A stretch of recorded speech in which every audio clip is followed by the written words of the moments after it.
L'ancien ministre de la Défense nationale, l'ancien vice-président de la République, le premier ministre du Transport, Jean-Pierre Bemba, accuse l'ancien président de la République de déstabiliser le peuple ou la RDC. La question se pose ce matin. D'ailleurs, il a dit, lors d'un meeting le samedi à Vélodrome, Kitambo, il a dit que l'ancien chef de l'État, Joseph Kabila Kabange, n'est d'ailleurs pas le fils du fait président Mouzé, n'est pas son fils. Mais non, la question se pose ce matin.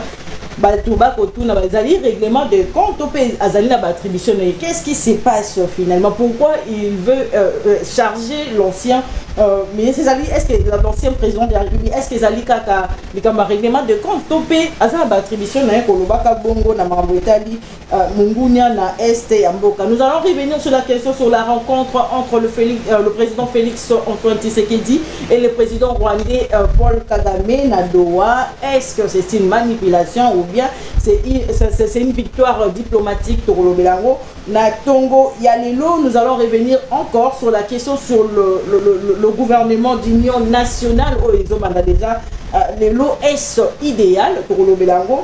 Na Tongo, toujours un partenariat entre le ZISA et la RDC. Est-ce que tu vas gagner? Qu'est-ce qui va se faire exactement dans ces partenariats? Soyez le bienvenu, fidèle téléspectateur d'MKBS officiel partout, dans la ville-province de Kinshasa, partout dans le monde, au travers de notre chaîne YouTube MKBS officiel. Je vous signale que nous sommes en direct sur notre page Facebook MKBS officiel. Allez-y vous abonner, surtout partager les liens. Parce que MK a tout, il y a Mkolomo Lelo Esti et Bandi rapidement avant que nous dévoilé Bino invité des autres revue de presse les Tobesana Kotang et la Bino on attend un rapport avec le grand sujet des séjours. Revue de presse du lundi 24 mars 2025. Les consultations politiques pour la formation des gouvernements d'union nationale débutent ce lundi. Selon l'avenir, ces consultations s'inscrivent dans la logique du discours tenu le 22 février dernier devant le membre de l'Union sacrée de la nation, où le président Félix Tshisekedi avait appelé à dépasser les divisions internes pour faire face aux menaces extérieures, notamment dans l'est du pays. Média Congo précise que 4 catégories d'entités et de personnalités seront consultées, à savoir la majorité parlementaire, Union sacrée, les partis politiques de l'opposition et de l'opposition parlementaire, la société civile dans toute sa diversité, ainsi que les personnalités politiques, anciens présidents des institutions, anciens candidats à la présidence et autres figures politiques. En légalité, Ebéran de Kolongele, Cité Africa News a cependant précisé que ces consultations vont se dérouler dans le respect de la Constitution et visent l'unité nationale, en insistant sur l'intangibilité des frontières héritées de la colonisation et l'intégrité du territoire national. Le professeur Espoir Mantzaki, directeur du cabinet du conseil spécial du chef de l'État, relayé par Média Congo, affirme que la durée des consultations politiques ne passera pas de. En définitive, explique de son côté la prospérité. Le gouvernement de l'Union nationale devrait maintenir l'unité nationale, gérer les attentes de la population et mettre en place des initiatives favorables à la paix et réconciliation nationale. Pour Info 27, il ne s'agira pas de bâtir la fondation d'une unité nationale renouvelée en vue de préserver l'intégrité territoriale, de défendre l'idéal d'un Congo fort, uni et indivisible. Malheureusement, l'opposition crache sur l'initiative pour bouder plutôt de Prince Epenge plutôt de la Mouka rapporte le potentiel, considère l'idée du chef de l'État comme une incite à la mémoire du chef de l'État, comme une incite à la mémoire de toutes les victimes. D'après ces derniers, la crise actuelle fait appel à une solution durable, notamment celle proposée par les évêques de la Sanko et de l'ECC. Gouvernement d'union nationale, le PPRD dit également non. Titre pour sa part le quotidien pour Ferdinand Kambere, secrétaire permanent adjoint du PPRD. Joseph Kabila ne fait pas confiance à Félix Tshisekedi, qui est surtout connu pour son manque de sérieux envers ses engagements son ambivalence et surtout son manque de maturité. Situation sécuritaire sur terrain maintenant, le FARDC annonce la suspension de leurs opérations après le retrait du M23 de Walikale.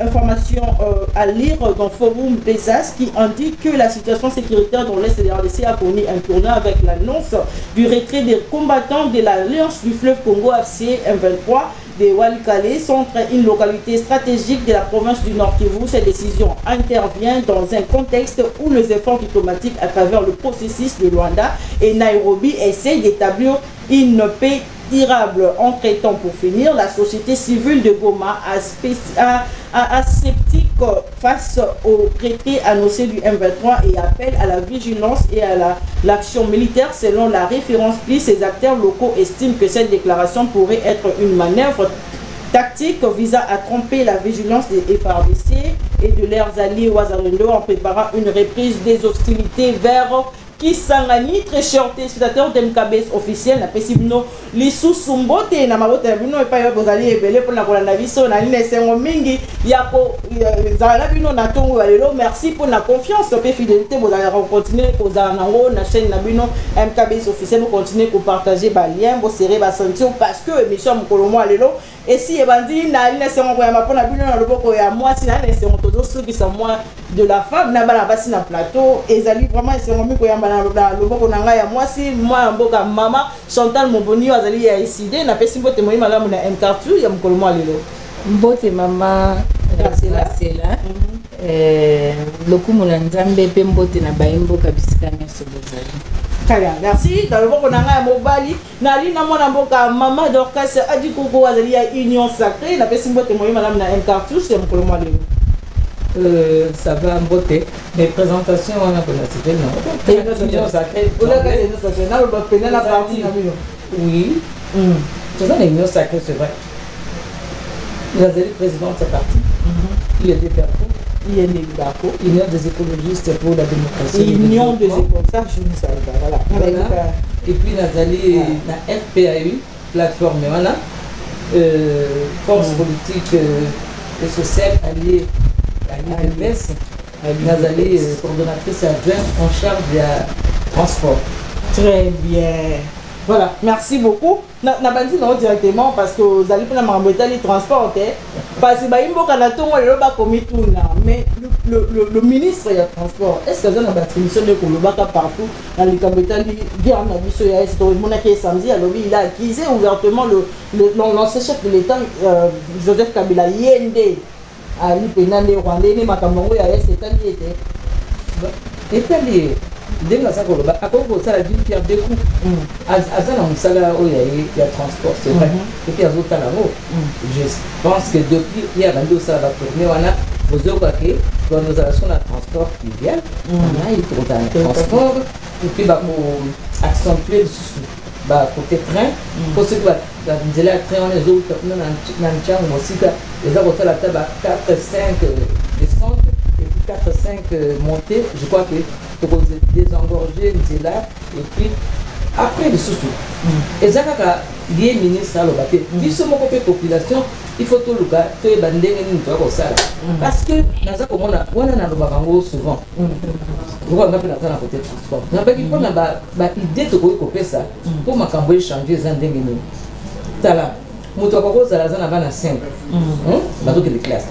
Et bana 5 wana bazana école mokoté bazana 5 écoles et mutana so bazana mbongo azana ba voiture belé je vous jure au moment na 4 jeep eza ko bima pour ko tika bana classe ceux qui le longa nazana 4 jeep yo kuno zana 4 mususu 3 mususu 2 biso to bimisiango et ko sala ka embouteillage il faut biso moko peto se discipliner pour na ba biloko to ko bimisana to zo polluer baninga ba jeep pour les ba pollution ma 4 ba milinga nango wana eza ko pesa ba maladie. C'est un peu compliqué. Mais pour la question directe, il faut aller bas parce que il faut te babisika te outil, faut te babisika te okende. Faut te baké ma beoto zanango awa muto wana ancien président wana sénateur à vie automona katana sénateur atika mabe mingi ayebaki yango ke akotika ba mabe wana po ebota mbuma tango mokonzo ya koya sima azala tozalaka na bambiche soka zolo baboy ezali bien parce que bat mususu baza kokanisa malamu te po tomoni motongo bazakolo baza baba kibaba esili akomi koloba lokola akomi koloba bato mosusu so batika te bakotia matoi balobi ya solo ye akamata zonga malamu to expliquer bato nani yango mutu wana bino bozoloba oyo azoloba loba wana oyo azalaki awa eloko malonga asali te sikoyo azolinga azonga abosanaki nini oyo asalaki te po ya kosala po to faire comprendre bato akosala bongo be baza kosala po bato ba comprendre que bato bakobudisa biso bakowela bomingo na biso baza ba Rwandais. Ancien président wana azali Rwandais. Mais est-ce qu'il y a une affirmation à bon kana loba wana mkalate na ba chaîne de télévision bazo pekisanga ezala solo te. Azali mwana ya musée. Non, azali mwana musée te. Omoni yo kana biso. Ngande nazali awa. Na docteur bébé moko nazali na zone à 2 mois comme na 3 ans et demi.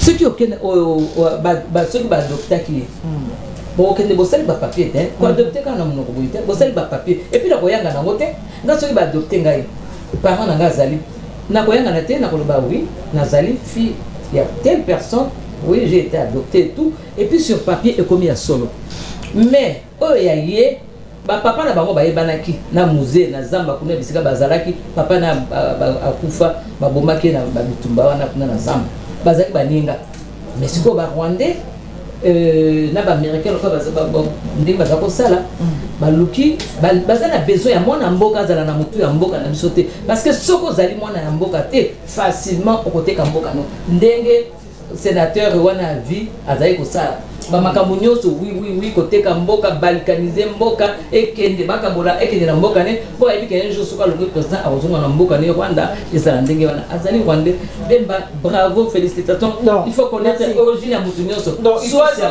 va na c'est parce que ezali moment ya ko accuser oui c'est un moment ya ko accuser te mais bato boyeba ozana biographie na yebi boyeba qui est cette personne là qui parle qui parle maintenant qui veut retourner au pays. Merci beaucoup Maman Dorcas. Maman Chantal, est-ce que VPM il y a transport en kosa musa na ndenge longo ba biaza na ba attribution na eto ko mone migolo tourner après tourner na ça qui na question ça samedi na Vélodrome stade il y a Kitambo alors bi kuna ouvertement que muto la na sima banguni ya M23 PFC et ali l'ancien président de la République Joseph Kabila pour partager avis wana. Bon, merci maman. Je pense qu'il y a un débat politique. Tout ça, débat balaté. Alors, on a un sur la politique. Allez-y. Nazolo banane qui est pour na koma a. Na matina moto, to sundoli moto. Nzele zati. Embouteillage au sakanate. Babalaba les zati. Et puis ba congolais.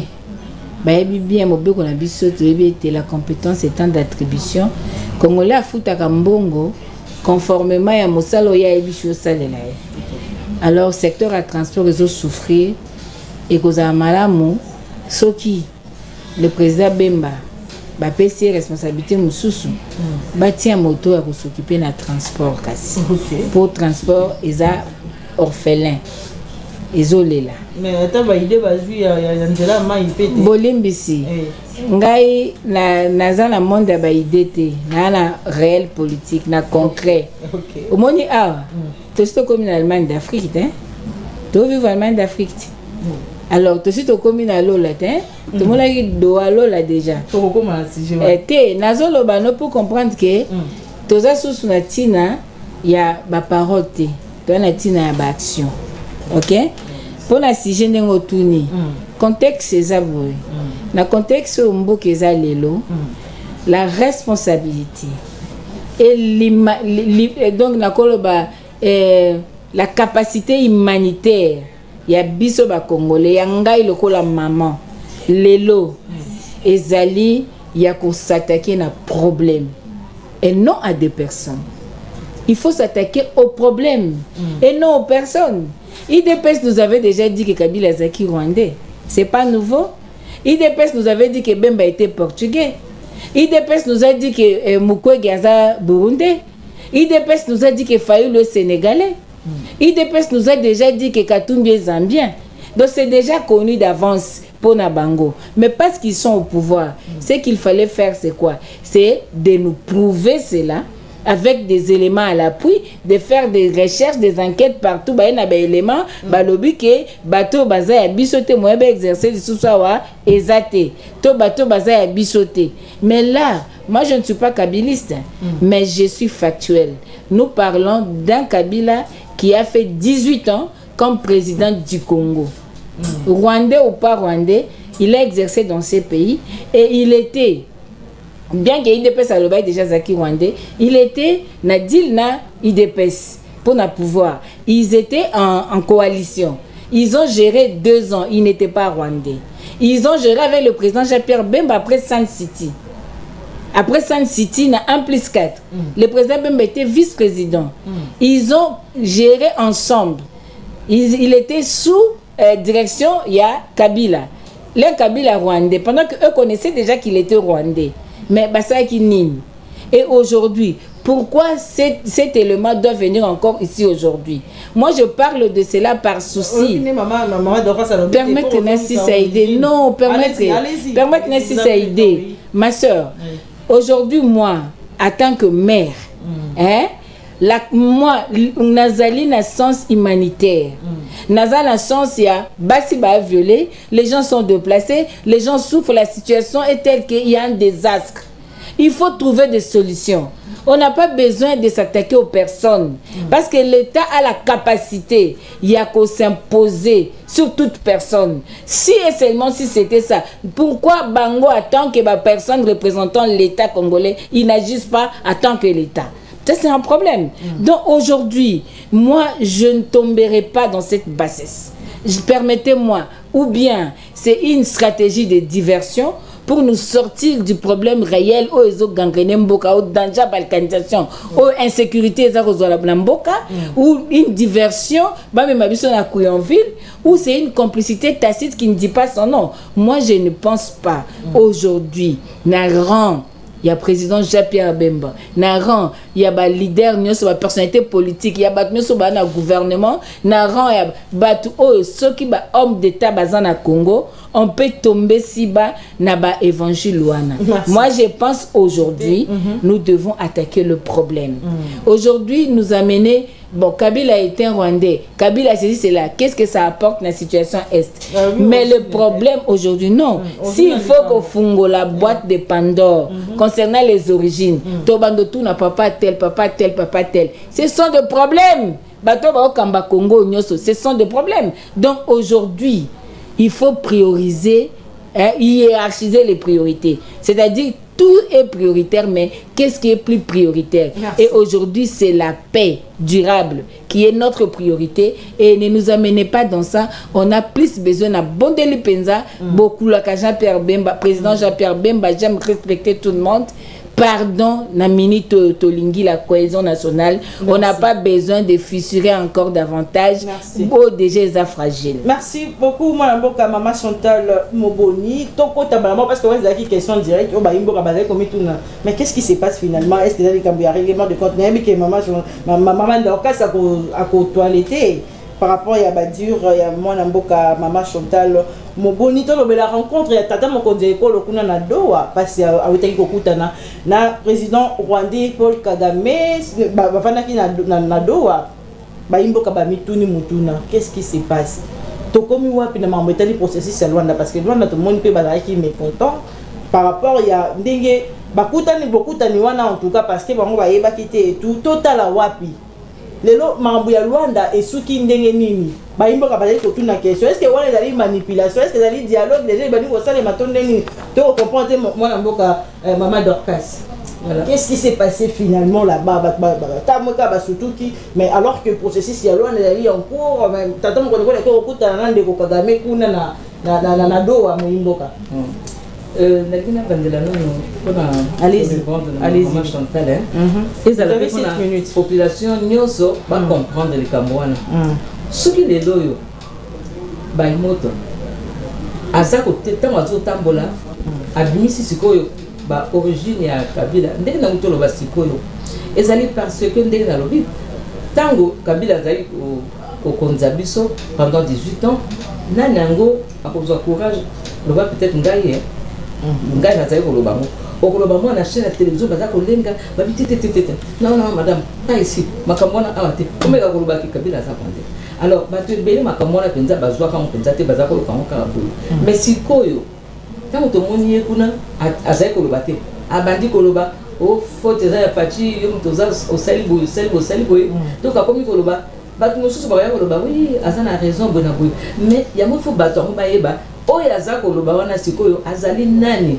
auta wapi mwana ya nani collègue ne tala moi Chantal ngane totanga na kisangani na lisa Marite tiko kabila boko la kisangana na Kinshasa na Congo na biso wa bana classe na bango mais est-ce que zaki important trop important poto na bango yo moyimbo ka kosa bien vraiment bien histoire ya mboka bato ba banda ko zwango déjà que oya konza biso pendant 18 ans aza mwana mboka te azalaka rwandais batiaki ye pona ba intérêt ya ba rwandais pour bato ba comprendre bien aza penza il faut le baba aussi c'est bato nyonso ya ba Moïse nyonso akota na mo pour bato ba comprendre bien que bato wana baza ya biso te baza banguna mukolo likambe koya ba kozongele pa na bango ba kotika na biso te pour ba mboka na bango essayer bani. Très bien, to benga ngoni rencontre le chef de l'État, victoire diplomatique to pendeni bulu et continuité directement Qatar moyimbo. Oui.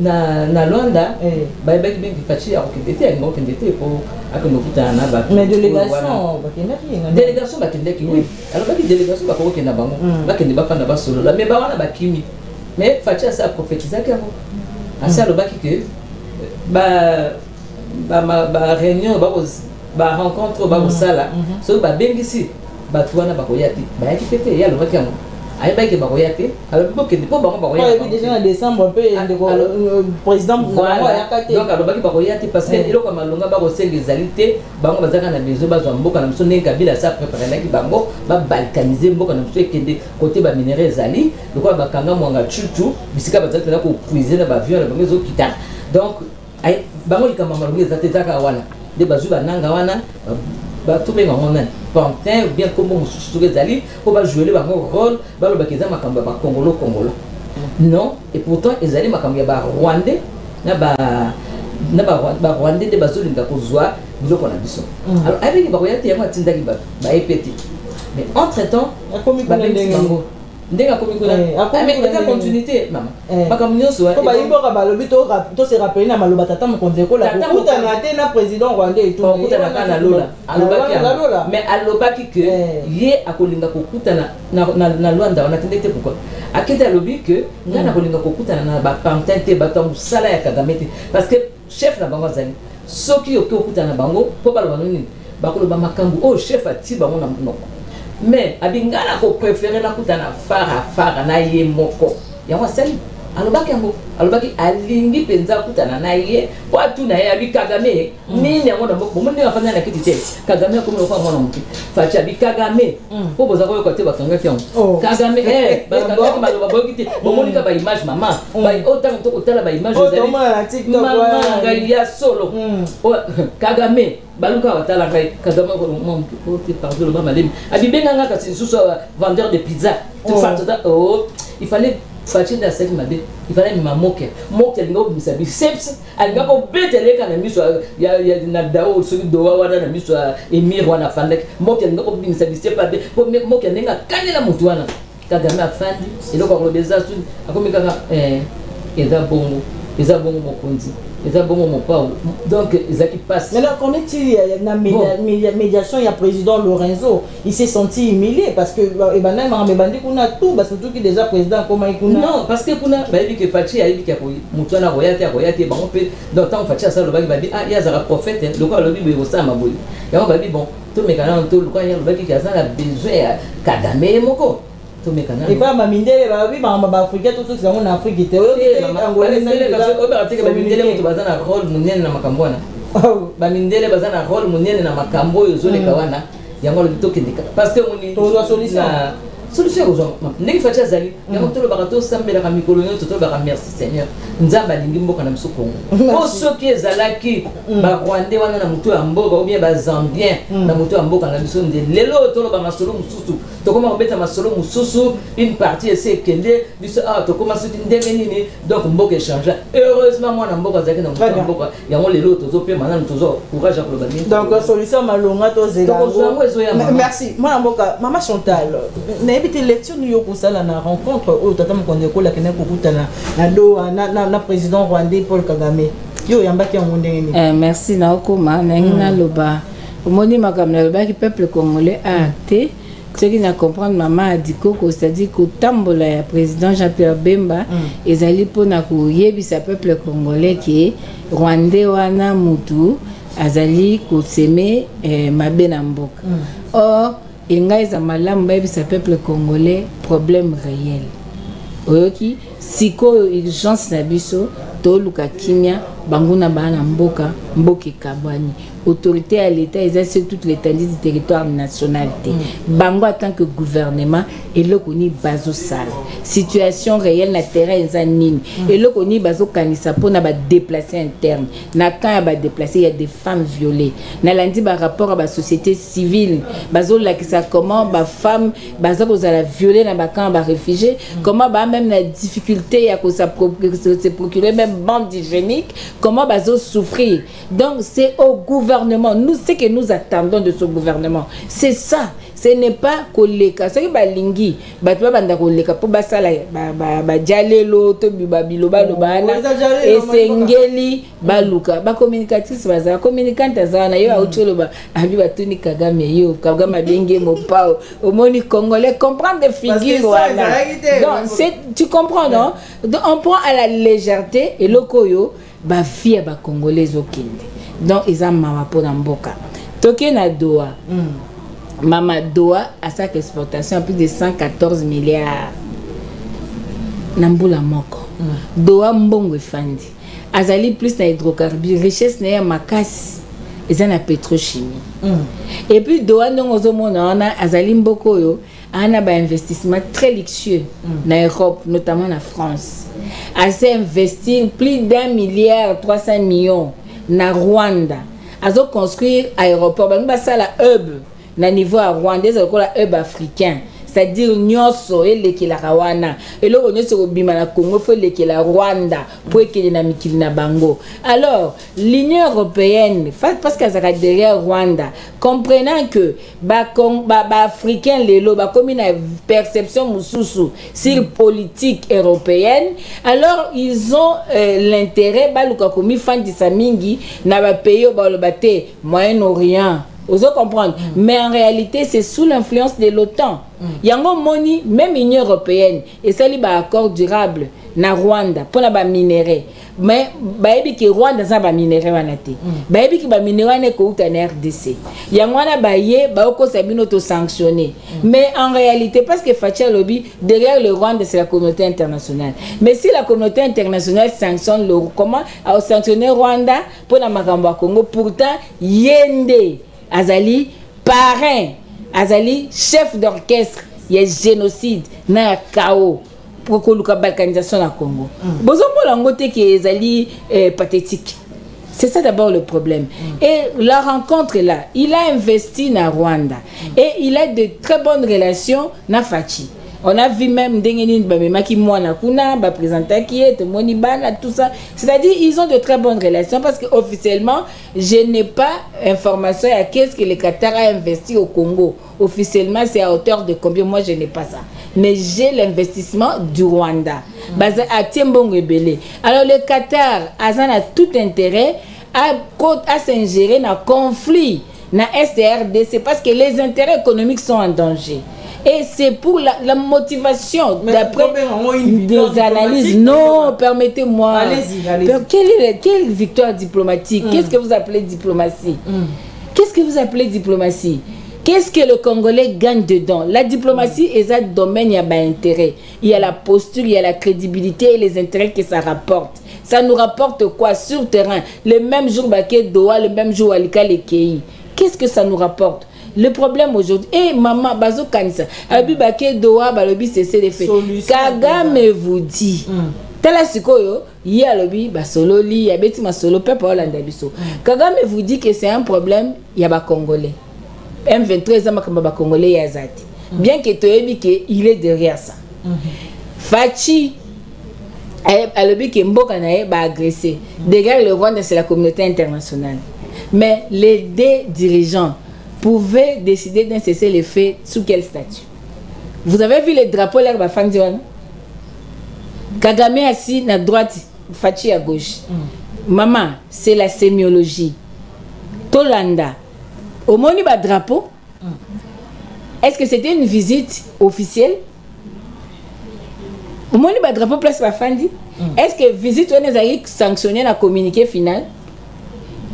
Il y a seulement les communiqués à Qatar ou Yambi Bango. Ça, moi, en tant qu'administrative, dans le PV, il y a réunion à Bango, Basali.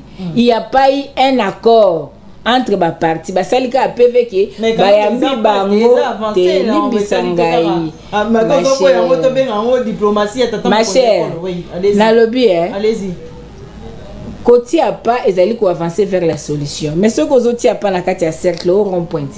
C'est-à-dire, Qatar a lobby qui va réaffirmer l'engagement à Bango, il y a Dar es Salaam, Naya, Luanda. Mais c'est quoi? Lobby résolution 27-73. Mais résolution depuis européen, depuis le pouvoir de se succéder, on a signé combien de résolutions pour la question de la paix et puis salamanité. Si on dit que bazo sanctionné Batuna Rwanda, ce que Congolais se peli permettent que Congolais ne comprendre parce que non, je vous dis comment l'Union européenne peut sanctionner le Rwanda, pourtant derrière le Rwanda c'est l'Union européenne. Vous ne voyez pas que bazo biso quoi bazoba mais en réalité sur terrain, nous aujourd'hui les Congolais doivent voir ce qui se passe sur terrain. Qu'est-ce qui se passe sur terrain? Au bas réunion, au bas voyage, au bas nid. Mais sur terrain, qu'est-ce qui se passe? Donc le problème aujourd'hui, il faut changer la perception des choses. Merci. Ça me peut même temps d'antenne. Donc, c'est-à-dire, nazo chité le Doha. Nani Qatar azana intérêt ya ko mikotisa na makambo wana pour protéger ses investissements économiques. Ce n'est pas pour les intérêts du Congolais, mais pour les intérêts du Congolais, nous disons ça ne passe que par un chemin. Chemin wana to soutenir processus au basango bazo. Il y a cohésion nationale. Oui, tozo ko mangala okota moté. To soutenir pourquoi les Congolais doivent se parler. On doit affronter les personnes T, mais on doit affronter les problèmes. Et qu'est-ce que nous voulons? Et vous pensez que les problèmes ils en auront affronter par un dialogue? Mais c'est dans le dialogue qu'on doit se parler. Nanga tu revendiques quoi? Mais tu oublies qu'en 2018, tu es président Séni. Fayoulou, tu revendiques quoi? Permettez-moi de benga bango na bakombo, ce sont des. Allez-y. Fayoulou, Katumbi, Kabila, tout ça, Fachi, tout ça. Maintenant, Makamou, nous disons des vérités. Nous allons nous réconcilier. Et ça va créer la cohésion nationale. Merci. Parce que bazoté à Congolais, moulili, pour pas Congolais comprendre des situations bien. La balkanisation est un danger réel et déjà économiquement, la balkanisation est là. Parce que la définition économique de la balkanisation est émiettement. Il y a patrimoine national vers les États. Or, les minéraux n'abisso déjà, ils allaient s'émietter vers les États. D'où la nécessité de prendre conscience. Donc, ce qui est là, tout ça causé là-bas, cause abisso, tout ça noir na misu, tout le monde a été c'est faux. C'est-à-dire, le projet Zaki Kala, Kabila a sa part de responsabilité. Le régime actuel a sa part de responsabilité parce que Makamoussou se comme miné par le fait d'être mal géré. Merci. Alors, n'est-il là? La cohésion nationale, on nous amène dans les débats des personnes. Tozoya, bien que si à côté de ma démarche 5 ans et que les bâtis n'a pas ça là quand ma cohésion nationale, moi il faut le gouvernement, il y a union nationale, il va dire déjà pour aller là. Tout ça là on a nani. Et pourquoi ou alors que 5 ans te dit que ça déjà na terrain, bah je le connais ni quand on s'en sabat moi. Pourquoi ce gouvernement-là de l'Union? Avant le gouvernement Union nationale, nous avons maman Chantal Alobi. Maman Chantal, maman Chantal Alobi, on dirait étape union sur l'équipe, protocole mandé qui on dirait ayoki amoté, ayebi amoté. Nadine Kolobani par là. Allez-y. Pour les loyaux, monde entier, communauté donc internationale, l'Union va sanctionner Rwanda. Il fallait, disons, diplomatie au président Fachi à Sali na ba collaborateur na ye ba voyage bazali ko finga yi wana buta ba avion kende comme si ba kanisa ke ya zo découvrir avion alors ka vota mana lutu ya or na monoko avion pour na ye c'était pas ils le côté alors atamboli asali communauté internationale Union européenne nyonso wana lelo bango nyonso ba komi contre Rwanda OK tant ba komi contre Rwanda doa wana ba émir wana ba investir mingi na Rwanda c'est vrai au moins Rwanda ndenge biso so to comme ko Rwanda moins cher au niveau que des poteaux na Rwanda za moins cher tout ça Rwanda ba sali ba ko ba sali ba immeuble ba sali biloko ebele ba na 60% ya gain na carte ya Rwanda wana ba or et tout donc en échange ba signer ba contrat Rwanda a pesa ka ba or ebele alors quand on se koyo ba mi wana batali ba lobi biso to kuma zoba monde entier que or les unes ba ya or wana ba bloquer ngo et ça la tête ce ko ba nyonso ba bi clair que bazaki milibi que ba mboka nyonso ba zarozo ba biloko wana ba ba receleur entre autres receleur monene na doa wana ba emir wana ba lobi to ko ba benda na nuit boye non alors Kagame qui komona emir wana ba bo bengelanga Pachi on a besoin de ça. On les a c'est non yo to mambo ça na kate na to lo babo yo kate na zo lo allez-y Kagame a keko luka emir wana keko lo bango na tana besoin to solo yango tana ba dengi ya bon lokwa na lobaki ke na kolinga ko so na ba pantin on a te bananga banani yo bazo komi bimisa pamba ba ko zoba bango po ba yeba ka bien finalité na bango ne ba ko zoba bango wana ti ba ko buma bango bango bakanzi soki lelo heureusement ko sala mate soki lelo Rwanda wana mekaki ko gagner makambo ne salami Rwanda azui bokonzi bango betika bango bato liboso balingi ba éliminer ezali bango nde balinga baboma bango nde babomaka na nzela ya tanga bazoya na Kabila le père nde babomaki Masasu quelque chose comme ça nde banga baboma bango alors yango fatia kendeki parce que doa wana tali alobi banduko na kosuka wapi mbongo ebele onga na tiaki or siko bakangi malamu na ndimi pe kosala likambo wana médiation wana babengisi Fachi aye po basolola po atala ndenge akoko sauver un peu ba dégâts po biloko nyonso ekei Rwanda kozongisa wana nini asa mela bango mbongo moyibi amela mbongo azwa mbongo badi bon biloko zilaka na banopisa bino ba or abomaka bandeko na biso kuna po azwaka ba minéraux atindaka malgré bana mboka bazo comprendre les choses c'est kasi yango te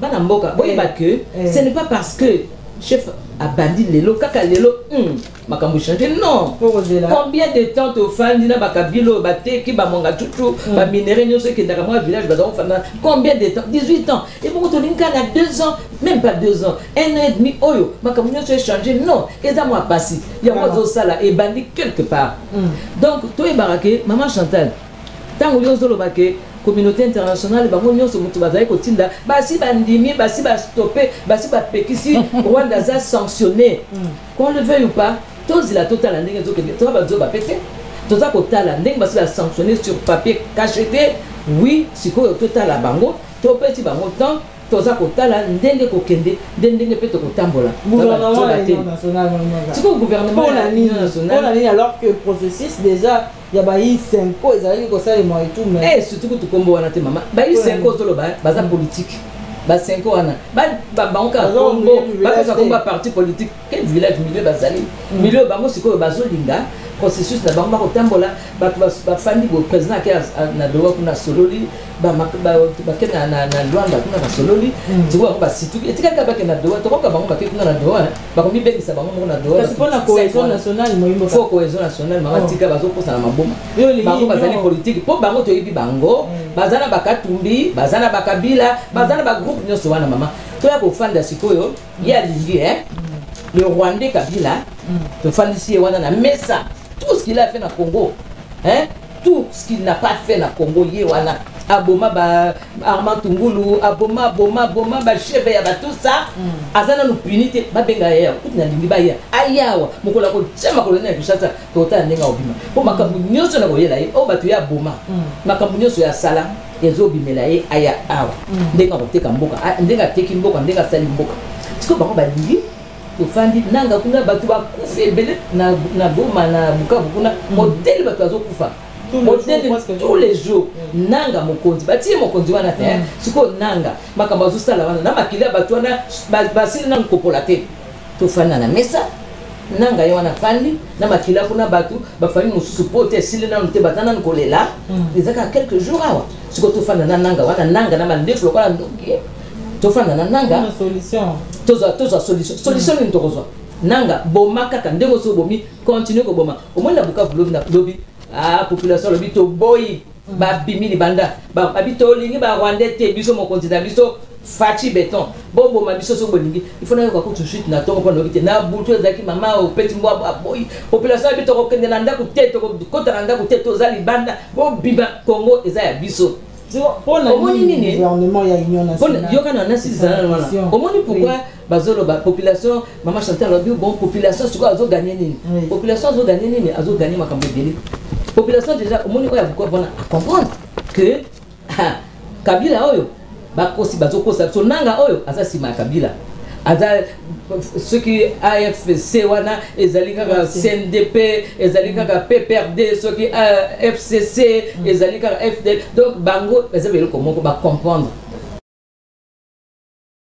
comme département il y a parti politique ça la ça bango décret ba otambola c'est une solution pour faire des congolais que de congolais des congolais de souches de pères de mères et de sol et sous-sol que de Congolais to fandi et no bato makila bato produit na nute to fanda na bango 5 ans etika makambo wana 5 ans tala na voma pena amia bato bana wana nazana moyen kutuna kota na lo balika mandenge wana te oyo uteleka na kingasani nyonso na pourquoi 5 ans bosa ni rôle na ye ya côté baba sango bo fanda bote ya bato ndenge bazalaki koya bato bagoya osala ko sakola et sakola ya mama ko nzambe banga basango bazaka te nyonso basango nyonso wana bazonga na bisika na bango bato bayaka ko tubela ba enseigner bato bobangi ya nzambe ko bo mezali mabe tout ça mais bazaka ko enseigner te ba ko tambola na ba avion mais mutu boko azolo bateke basango bazobuta ba avion na ba veste na ba costume na ba nini ba tika makambo na ba okende pas pédé wana ya Macron ba ko telema ole ba te ya yeke ba ezali mabe baza ko fanda baza ko continuer ya mbona kimia te ba ba lingi trouble baza na sengote parce que ba yibi ke Fachi azali wana soki ezali Fachi te likambo linga ozala te ba sango na ba lingi de Fachi c'est parce que Fachi azali Fachi si c'était une autre tête ba sango na ba ngaba lo baté ba lingi te de Fachi mais donc c'est souvenir na temps mon père Kabila te moimboka problème ezali basalaki réunion de quel peuple bakolo basiko peuple ya Kabila peuple ya Moïse merci beaucoup maman Chantal on a invité yo déjà si c'est toi nzela il y a 5 ans et tout mais pour la nini vous allez koboya gouvernement national bani moka bazalo comme ça na nous tu autant la revue de presse moi mboka prince penga boyi yango on a compte ya la muka et tout boko boyo ngo na nini alors que ça pour na kina peka ya mboka te j'espère que dans un même temps d'antenne maman 11 minutes olobi makambo belé très dangereux susceptible il y a ko kabola baimboka ce n'est pas bien na lingi na biso boy parce que c'est Fachi de basango baterene oui non oloba ki te mais ta ba maman vous aurez le temps de parler. Cardinal Maloula. Alobi, je préfère être crucifié pour la vérité que de crucifier la vérité. Bitumbala pouvoir à Mobutu. Fachi était président. Cardinal Mosengo. Alobi que les médiocres dégagent. Fachi était président. Mama Dorcaso. Ebiso qui est de tanga ene na sangani. Mama Dorcaso abosani ko ebiso qui est au marché na ye. OK. Na rassemblement. Les rois na Fachi à son opposition na biso. Abosani ko yebisa yo. Que tozaki na basango. Les rois na Fachi à président. Abosani ko yebiso que tobanoki na ba paroisse. Toza naza na potawa. Tozoka na côté Éthiopie, tozoki matobanoki Saint-Joseph, ceux qui na kosa loba. Saint-Joseph faisait paroisse. Les rois na Fachi à président. Botika balangage surtout ba maman pardon maman Dorcas batumsu baloba ngoyote yote parce que même de Kojama Kabund encore na IDP ça veut dire que c'était 50-50 basango bazalaka toujours na côté ya baopprimé. Lelo bakonzi bakomi baseigneur, peuple akomi esclave. Or bakonzi esengela bazala baserviteur, peuple azala patron. Et basango bazalaka toujours na côté ya baopprimé. Mama Dorcas, chrétienne de surcroît, n'est-ce pas? Basala nzambe nde bandeko kende kokuta na baroi pour l'intérêt du peuple. Qui a libéré le peuple d'Israël? C'est pas Moïse. Obeta masola Moïse n'émission moto salaganayo quelque part. N'est-ce pas Moïse? N'est-ce pas il était serviteur de Dieu? Ne trompez pas les gens. C'est quoi la politique? Parce que le but c'est la partie politique. La politique c'est la gestion de la cité. Il gère de l'église catholique, il n'a pas sur l'état au sala. Même quand il y a un fonctionnaire d'intérieur, l'État est incapable de caritas. Un peu du respect. Mais je ne suis pas... S'il vous plaît, quel est le rôle de l'église? L'église n'a jamais été au milieu du village. Ça, c'est le langage congolais. L'église est du côté de la vérité. L'église ne peut pas être au milieu du village parce que c'est sabat. L'église Azali n'a côté, il y a vérité parce que l'appui, la colonne de la vérité, c'est ça le temple de Dieu, c'est ça la parole de Dieu. L'église ne peut pas, excusez-moi, l'église ne peut pas être du côté où il y a que se sabat, à cause ça la makambo malamu pour l'intérêt du peuple, pour l'intérêt de tous, avec équité. Donc si hier nous avons été avec les prêtres, les évêques, évêques, tout ça. Il y a protestants. Est-ce que Fatia Zagi président? Non, ne changez pas l'histoire. Fatia n'a pas fait 2 ans. Fatia a fait plus de 6 ans. Ton 7e année. Comment tu peux dire que Kabila a fait 18 ans, mais dire que Fatia a fait 2 ans pendant qu'elle a consommé 5 ans à Liboso? Ça, c'est tromper le peuple. 5 ans, 3 ans parce que... Non, ma chère, non. On n'a pas dit à Kabila, on n'a pas enlevé dans les mandats de Kabila tant de dialogue à Sun City. On n'a pas enlevé ça. On n'a pas enlevé le temps de guerre et tout ça. On a mis 18 ans. Assumez-vous. Le leadership de qualité s'assume. C'est la responsabilité, c'est l'un des critères. Tokei mama nanga yolobi mama tikanga lo balèze non landa air nanga zana nazana air nanga nazotala lokuta natika 5 nazana 5 minutes nazotala olobi la communauté internationale c'est contre Rwanda. Alors vous avez la mauvaise perception des choses. Ce que la communauté internationale fait, c'est ça la diplomatie. Elle a compris que Congo allait la Rwanda. Rwandais, les Rwandais nous agressent. Toi qui es dans le Conseil de sécurité, Rwanda. Mais Mouté Malabiso est Zakuna parce que la richesse est Zakuna. Comment faire pour te calmer le peuple? Tout ça, la sanction. Tout ça, la bouille. Mais parce que eux, lui-même Fatia a dit que la communauté internationale est derrière Rwanda. Mais en sanctionnant Rwanda, qu'est-ce qu'ils ont fait? Il y a un peuple de l'autre côté. Ceux qui l'Union européenne, ils ont sanctionné Rwanda. Et abolir accord basala qui est durable pour l'achat de minerais. Parce que que Rwanda a un minerai. C'est ça aider le peuple congolais. Mais comment ils n'ont pas aboli cet accord tout en sachant que Rwanda prend les minerais du Congo et ils vont vous donner des papiers, des communiqués, des sanctions. Sous Kabila n'a pas sanctionné. Allez vous informer. Oui, maman, informez-vous. Allez vous informer, je vais vous dire. La situation de l'Est du Congo. Dans la résolution au Conseil de sécurité, il y a déjà plus de 70 résolutions. Mais plus de 3 décennies, on est là. Solution Zoma. Ils comprennent. Congolais, Zaka Moutoumou, Aché Moto, Fandi. Congolais, le Kola, Ganga, Rwandais. Tous sanctionnés qu'à Rwanda. Pour Bissoto, Lukato, tous ont crédibilité. En réalité, le chef d'orchestre, c'est qui? C'est l'Union européenne. C'est la communauté internationale. Mais on veut maintenant comme une relation de parents à enfants. C'est ce que vous voulez nous dire? Merci. Nous devons avoir des solutions, maman. Et tant qu'on n'a aucune internet, on a 30 secondes. Maman, Makambalobia est très important. Allez-y. Le monde entier n'a pas su le problème ya Congo à partir du voyage à Félix. Ça c'est faux. Ce qui otangaka okoyeba quand Charles Onana écrit sur le Congo. Moi j'ai lu le livre à Charles Onana Belé. Dernier livre pas où tu peux saluer mais il pas problème. Beaucoup de livres, beaucoup d'écrivains.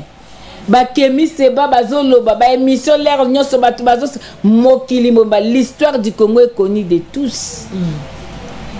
Moussous a commis Congo, l'empire du silence. Balkanisation,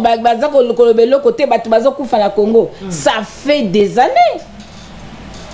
Ce n'est pas aujourd'hui. Et aujourd'hui, ceux qui te commis à point, tu l'as si bien dit toi-même, n'a pas la qui. Tu me donnes raison. Les intérêts économiques. Mais ma soeur, les intérêts économiques ne doivent pas primer sur la vie des Congolais. Et ils interviennent pour les intérêts économiques uniquement. Mais nous, Congolais, qui perdons le nôtre, qui avons 10 millions de morts, plus de 6 millions de déplacés, nous qui souffrons, qui avons un territoire fissuré, que faisons-nous? Et le connu Tozoyoka. Yangwana Tozoloba que Bissomoko Seigneur te prendre conscience à travers Kolobana ba vérité, Kolimbisana, pe koluka ba solution durable pour Namboka. Ndena sima non. Olobi est là comme sous non oloba non. Allez-y, allez-y. Olobi que Batuba Bomi, moi je suis objectif hein. Nazate parce que Nazala mutala mukana loba j'ai dit la vérité. Maman, ce qui le lot oza à l'aise ya kufanda kiti mokona Kagame.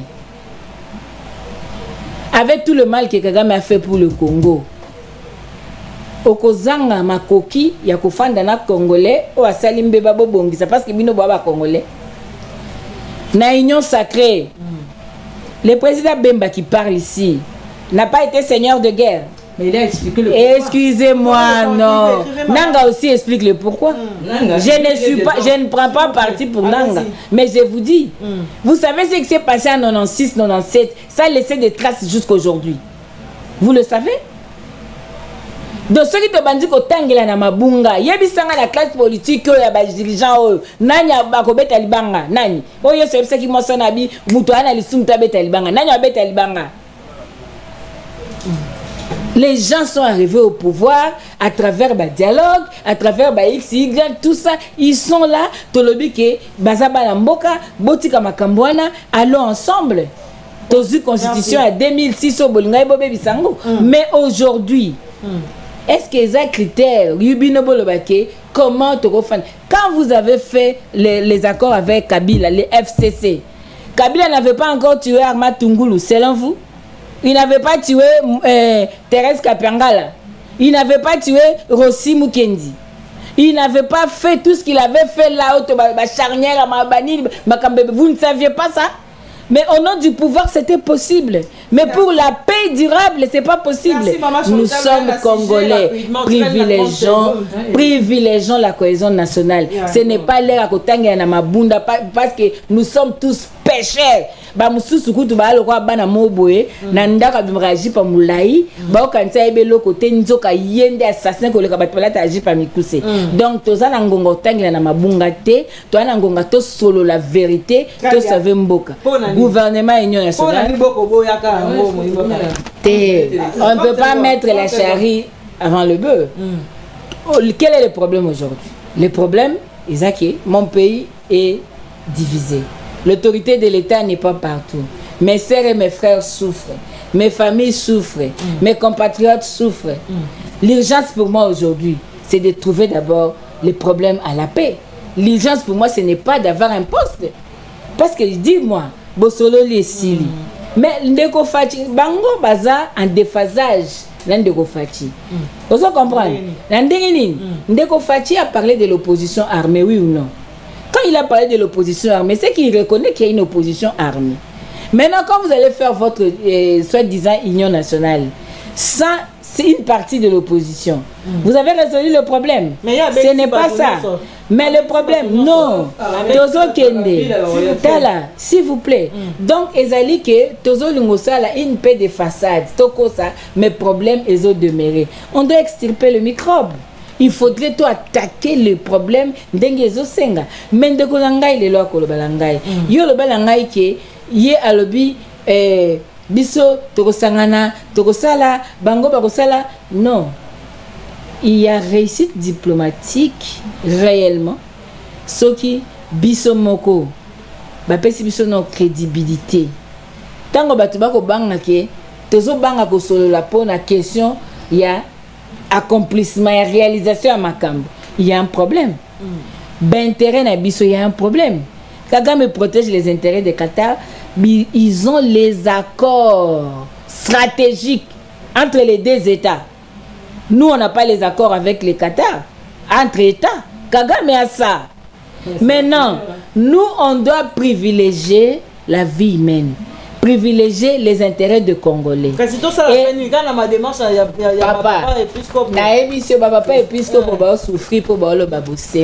Merci. Ok. Po bazoloba bosembo esengeli to solola oyoki ata balobi oya bomaki mutu ça va abomaki mutu mais il y a lobi que ba punir yete nani a punir n'est-ce pas l'état qui incarne l'état aujourd'hui c'est pas leur pouvoir mais pourquoi depuis 7 ans ils n'ont pas puni Kabila? Tozana attente au kota makambo wana te. Tozana besoin. Tozana besoin na suki sa mama. Tozana besoin ya cohésion nationale. Soki to bandi ko tangela na mabunga eza ba okamba. Oyebike na 7 ans. Masumu eze ebele. Tangu se koleka ta 32 ans mobi. Merci. Aux 2 minutes à parole concernant partenariat à les États-Unis na RDC Congo, qu'est-ce qui va se faire exactement? Tous c'est la ligne. On échange, tout échanger à minerai la mission na PS que tu dois assurer biso paix durable pendant to pendene. Bamboka bani baye. Ba état nyonso, ba communauté internationale makambo nyonso, batu nyonso en unanimité balobi ke Rwanda azalaki moyibi. Aux alliés par receleurs, ils ont reconnu. Ils ont interdit balingi les sous-soutés que baso baba minéré et outil na Rwanda. Ça n'a pas Bill Gates de ce qu'on a comme tout ça na bailler ba en contact na biso ko baba de somba.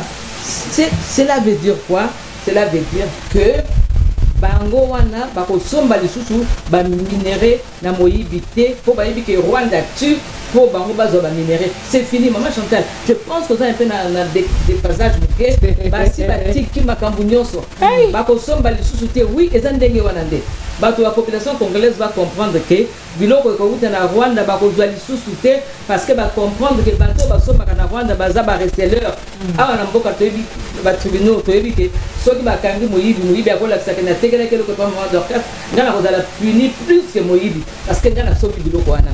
Donc la communauté internationale ba union sona les bazaki ba receleur ba comprendre ba pekisi na or ya Rwanda usine wana ko ba bien ça la liquidité. Ba comprendre que atana minerai ata mon côté ya akola ba café et puis na bangombe ne wana bokola. Bangombe na kutu matiti ya kolia ba ilondo sila ba ya kolia un peu na Goma. Donc kaka bati nde azana ngo.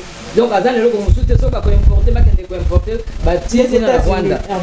Si la population congolaise comprend donc les États-Unis mais il faut comprendre nano makabeza ko likatiko yo. Donc ça la déjà ne sengo. Donc c'est pelaka. Ndenge na lobaka souvent si longue soit la nuit le jour viendra. Jour na biso comme ko mona na sikoyo. Rwandais va comprendre et va bloquer partout, va barricader partout. Pour tout le baké Fatia sali musala bunene.